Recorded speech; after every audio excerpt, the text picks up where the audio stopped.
very special guest with me today. I have Mark Roberge. Mark needs no introduction, but he is the author of the Sales Acceleration Formula. On top of it, he's advisor to HubSpot. He was also the former chief revenue officer at HubSpot's sales division, helping him go from 0 to 100 million. He's also HubSpot Academy inbound sales certification instructor, which is a mouthful, lecturer at Harvard as well. Does a bunch of other cool stuff. Mark, welcome. Happy to have you on the show, man. Hey, thanks, Ryan. I was trying to get through like the bio. It's like you got so many different things we could hit on. Don't bother, right? But hey, I'm happy to have you on the show, man. I love, what you've put out. You've gone down the route of obviously progressing from a CRO to what some people would say the dark side, right? As a venture capitalist now, right? For sure. But I kind of feel that way. Do you? Do you feel definitely? I come from I did a couple startups and I raised money. I was founder of one. And, it was back in the early 2000s where we were just transitioning from when venture capitalists, the only differentiator you need was having money. And some of them were pretty egotistical about it. And I just had a lot of meetings where it was like, they weren't even like paying attention to you. Like, you just felt like scum. So there's a little like bad perception, I suppose, there. And I honestly never thought I'd become a venture capitalist, but it just so happened that the mission of stage 2, we can talk about later, fell right in the bullseye of my first principle of the value I want to create in the ecosystem, or I feel like I'm supposed to create. So anyway, I agree with you. Well, what's the bullseye? You can't tease us, man. You can't leave us hanging. Just like, I'm a passionate entrepreneur. I've been one since 23. I had this I guess just to tell you, I don't know when you went to undergrad, but I went there in the mid late 90s and entrepreneurship wasn't a thing. It really didn't become a big thing until the late 90s with the dot-com boom and bust. There wasn't a single entrepreneurship class that was offered. None of my peers would have got, we're saying we're going to start a company. It was a thing that rich board people did. And then I was a year out, I was writing code for Accenture and they stabbed me in a startup and I was like, oh my gosh, this is awesome. And I never looked back. Love entrepreneurship. In fact, I consider myself more of an entrepreneur than a sales leader.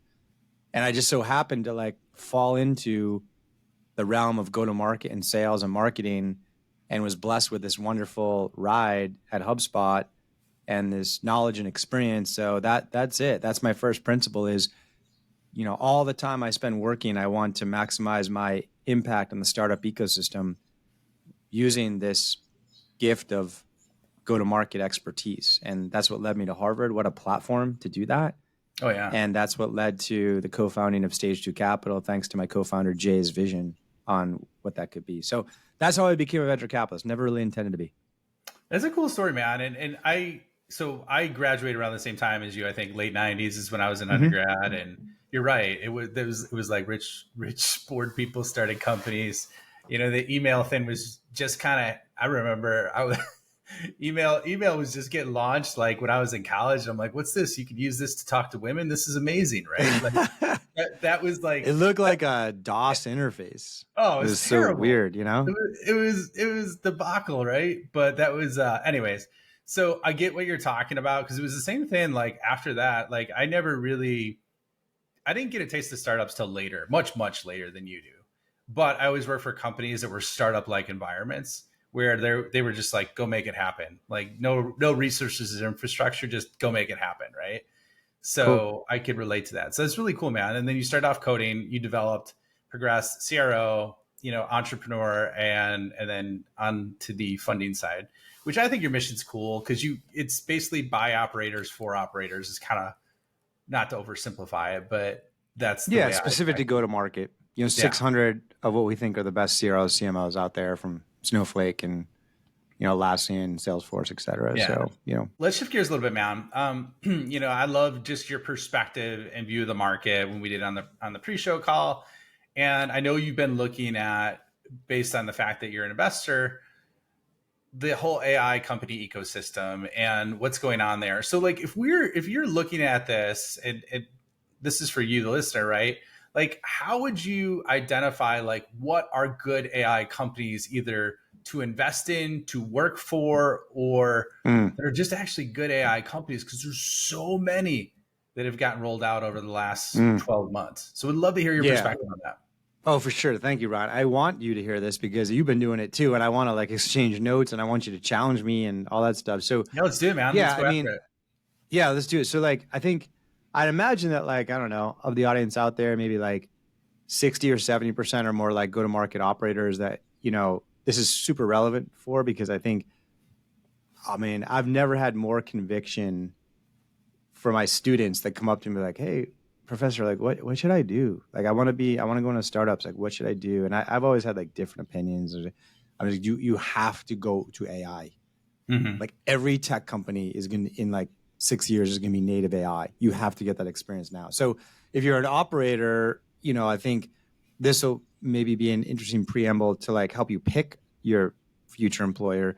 I think there's some people out there listening, 20, 30% that are maybe founders. And I think this will help you orient your business around it. And then maybe there's like 5 or 10% angel investors and we can exchange notes. But bottom line is like, this is critical. I do think that I agree with the sentiment out there that this is a generational technology. It's on par with the entrance of the internet, 25 years ago. I think it's much bigger than that actually societally. Agreed. And I think it's really, you can learn a lot by drawing analogs to how the internet rolled out and the Gartner hype cycle. I agree with the sentiment that we're in a massive hype cycle right now. I think all the tea leaves are similar to like 1997. Let's not forget that in that time, we dialed up to the internet using AOL, launched a Netscape browser, and did searches through Alta Vista. Right? Where are those companies? Lycos, Is right? Yeah. is OpenAI Netscape or is it Google? Like we got to figure that out, right? And so I think most of them are like Netscapes and not Google's and Salesforce and Snowflakes. So like, I think there's just in the beginning of the hype cycle, it's really hard to visualize what the capabilities of the technology is. Like we thought the internet was putting your company brochure online and the news online. We couldn't visualize Snowflake and Twilio and Uber and all the things that it became. And I think that's where we are now. Like I think the majority ideas out there are simply like latch-ons of basic AI technology into an existing workflow. They're not a reimagining of the workflow. I think they're Hmm. going to get completely disrupted. And I think they're raising money with no product and no revenue at $200 million valuations. And that's the same thing that happened in 1999. And it just busted. And then we had this like storm, this winter storm for 2 years. And then like the real businesses grew, and we figured this thing out. And now like, what is it? Of the top 10 most valuable companies in the world, I think 6 or 7 were born in the post-internet era. Of the top 50 most valuable B2B software companies in the world, 42 of them were built in the post-internet era. Let's not forget that in 1995, I think 80% of the CRM market was owned by Siebel and Act. Yeah. Raise your hand if you Right. use Siebel and Act. I use Act. Right? It So it's was like, terrible. yeah, I mean, but today do you use them? Right? So it's like, it's hard for people to be like, oh, there's no way. There's no way these, like, I'm looking at the top 50 B2Bs. You can't take them down. No, I mean, maybe for the first time in history, but like with every generational technology, it's really hard for them to defend. And so that's been like the riddle is, well, how do we do this? I'm just looking at it from an investor, but you have to ask the same thing as a potential employer. As an employer, your journey is easier because it's just like, it's very simple. Just join an AI company. There's a 90% chance it will fail. It doesn't matter. You're going to get AI experience before everybody else, and you're going to get scooped up with the ultimate winner. Yeah. Like join whoever. And it's like the future Google is going to scoop you up because there are not a lot of people have eggs. That's easy. Just join an AI company. But for me, I got to put my $5 million bet somewhere and I lose. So the whole premise there is like, okay, we're in a hype cycle. Be careful. I do think in 5 years, 90% of our investments will be AI. I think in the next year, 10 to 20% will be. Okay. And so like I got to look for places to stack the deck in my favor. And clearly, given the background of myself and my partners, given like the focus of the firm, given that we are backed by 600 CROs, CMOs, CCOs, our expertise is the go-to-market tech stack, the sales tech stack, the MarTech stack, which is surprisingly an area that we've done very little investing in. Because like, for every Gone and Outreach and Sales Loft that broke through the $1 billion barrier, there were like 50,000 that tried because the current incumbents are very hard. Like if you're going to be like create and in like VC caliber returns in like sales tech, you eventually have to take on Salesforce and HubSpot. And that's like really hard. And we've just shied away from it. But we think that with the AI, technology landscape, it rewrites the landscape, So like I went out to learn and I was like, okay, folks, last year I was like, well, I stood up at like our LP meeting and I said, you're all CROs of public companies. Like I bet you are being asked by the street to do more with less. I bet you're being asked by your boards to do more with less.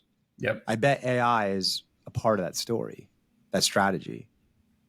So we are looking at a ton of go-to-market AI startups.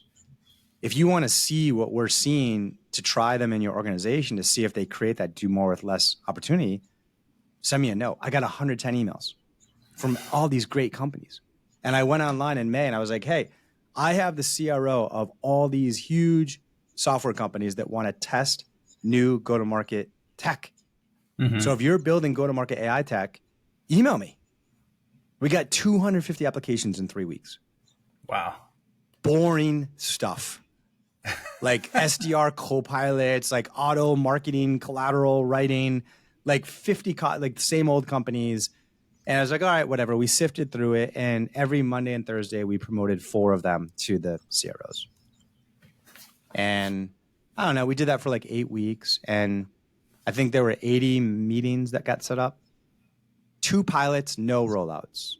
And I was like, dude, I was like, what the heck? I thought we were going to like find one and make them. You know what I mean? And I went back to the CROs and I'm like, what's going on? And they were like, yeah, we loved it. It's just legal and IT shut us down. They're too small. They were like, we don't have an AI policy. And then I was like, okay, fine. Go ahead, Ryan. Dude, here's where I'm seeing that. And that's why like I've been like helping companies roll this out, like as we talked about. And here's where I think I'm starting to see cracks in the universe when it comes to the whole security thing is and this is based on huge moats, which I think is a problem for OpenAI. It's basically Copilot and Workspace, having it embedded in there because there's a commercial data protection guarantee. And they have all the entire stack of, basically PowerPoint, Excel, all those users on Office 365, and then same on Workspace. And it negates all that security stuff because it's already in the environment. You know what I mean? I totally agree. And it doesn't help me as an investor. And I don't think it helps an employee trying to find the next Google in this technical area. Because I think that's brilliant, Ryan. And I want to learn more about that. And it's kind of in line with what I've been seeing, which is the AI technology that's going to create significant operational efficiency and growth this year and next for companies, especially these bigger companies that my CROs are from, is not going to be the $1 trillion new company that disrupts the space. And I think that's where the opportunity is like, because just to finish the dialogue there, once those large companies told me that legal and IT are blocking, it's like, okay, cool. I get it. They're just going to wait to see what Salesforce and Microsoft and everyone latches on. That makes total sense. It's safe, right? But that doesn't help me to figure out who's going to replace everyone, which happened in every other tech. And maybe this is the first tech move that it doesn't happen, but I don't see a lot of evidence of that. And so so I went back to, I was just like, this is great for us because all this means that the big incumbents are going to close the door on huge operational efficiencies that startups can take advantage of and just accelerate the disruption that they already can create. So I went back to our portfolio and I was like, hey, let's start implementing these things. And we've started to see some glimpses of stuff, but that's helped me understand, Ryan, to your point of even in our startup portfolio, I think the AI technology that's going to help them most in the next year is not going to be the AI technology that redefines the CRM sector, the marketing sector over the next 10 years. So that's what I'm kind of wrestling with a little bit. And I'll put one more idea in your head to bring that to life. And it's this is a moment of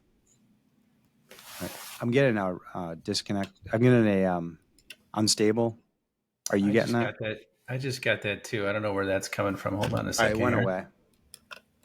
Mine's still up. Trying to reconnect. Man. Yeah. Okay. All right. We should be good to go. So make sure you edit that out. Yeah. We just double check that for editing purposes. I'll go back a sentence or two. Okay. All right. So why don't I do this? I'll ask you a question and then you can pick up from there. Sound good? Sure. Yeah.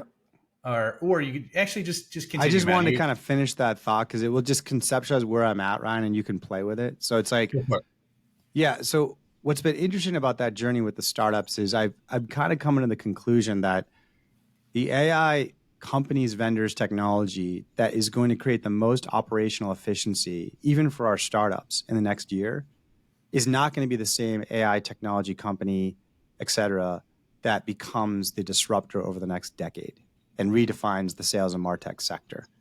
And so like, this is a moment of innovator's dilemma and of appropriate beachhead selection. So let me just unpack those two concepts, and then Ryan, you can like throw up all over it because you've been staring at this actually more than I have on the practitioner side.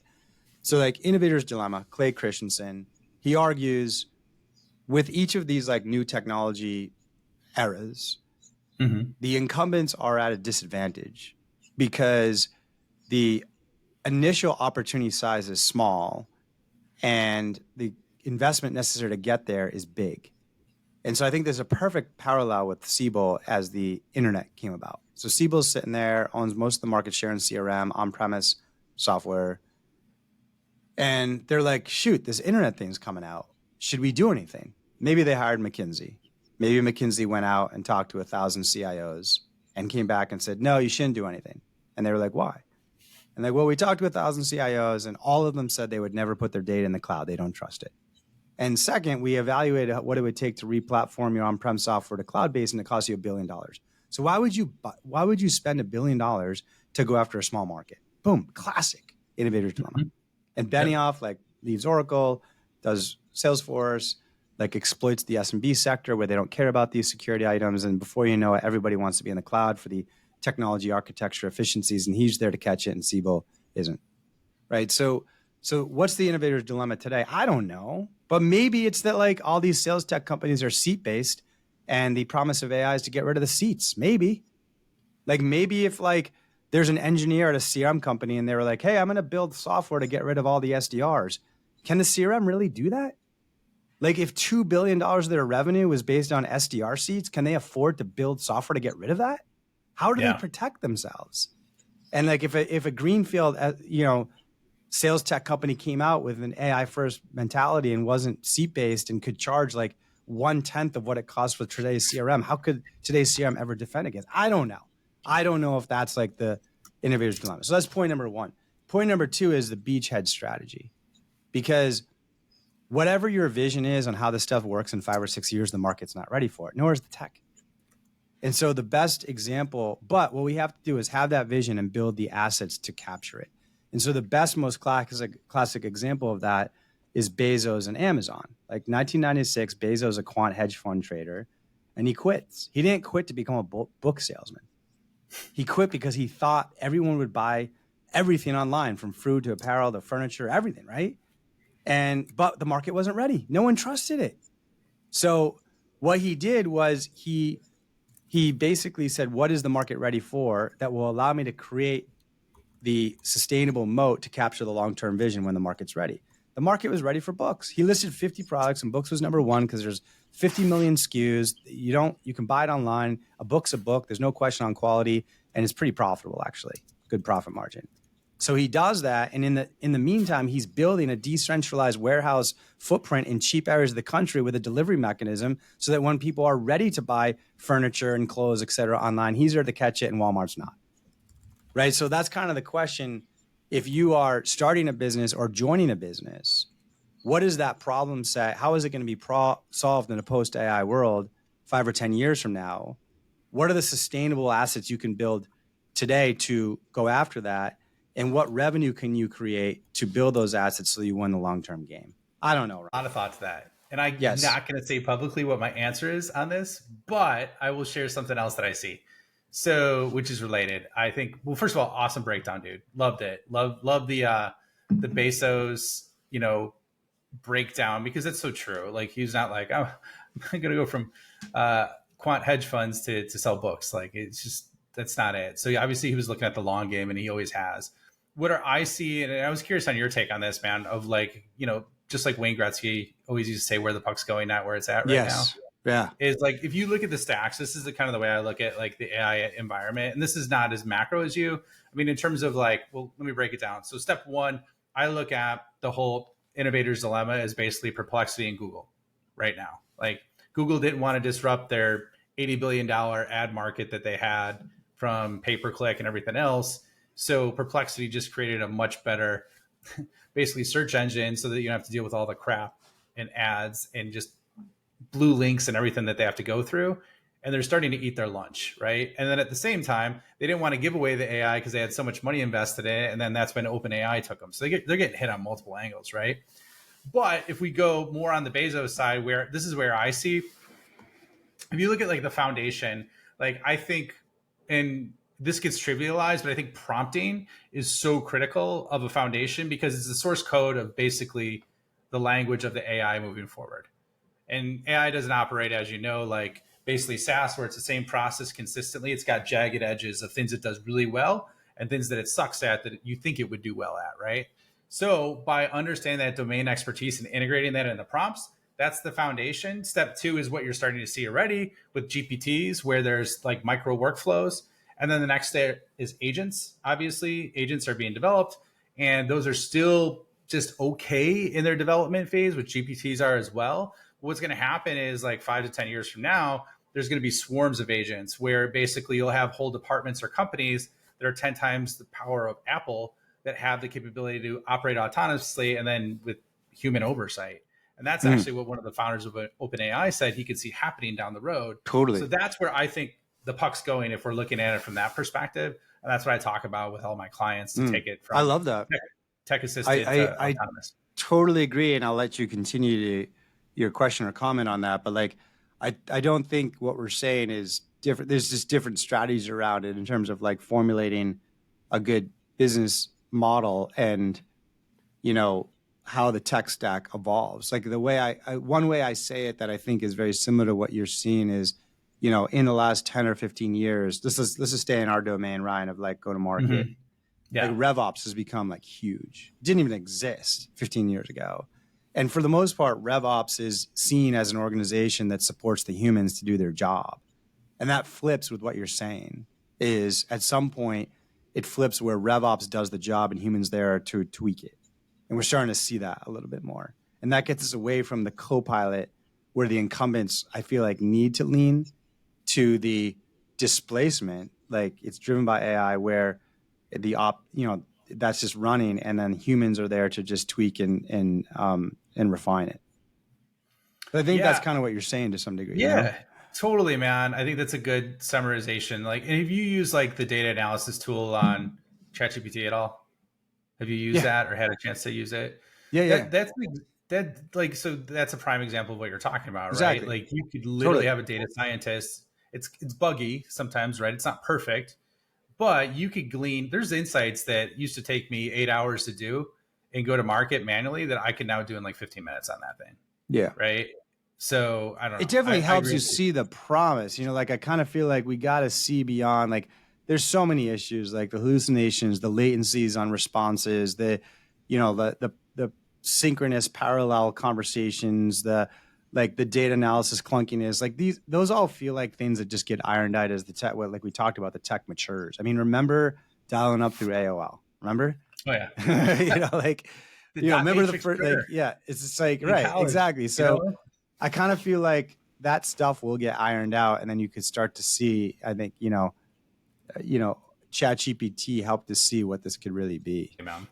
Well, let's wrap it up here for now, because we're going to do a part 2, and we went way longer than I expected, but I guess that's awesome conversation. I'll do that too. So just for those, if you haven't found Mark online yet or haven't seen his stuff, Mark, where can people find you? Where can they learn more about you if they want to learn more about you or Stage 2? Yeah, I'm pretty active on LinkedIn. and like you could see my writing in stage two's writing there. Just so I think you've heard through the episode, we're the first VC firm run and backed by what we think are the most successful sales and marketing and customer success and ops, go-to-market ops leaders in the world. And we're here to help the next generation of entrepreneurs with their visions and businesses by supporting with go-to-market excellence. So you can find me on LinkedIn in stage two. Well, awesome. Love this discussion we had for part one. Part two, we're going to get more into looking at like AI native companies versus adapted companies. How does go to market fit in? How do you grow a company? What to look at for distribution. So do not miss the next episode. But Mark, it was awesome doing part one with you. And I'm looking forward to the next one, man. Thanks, Ryan.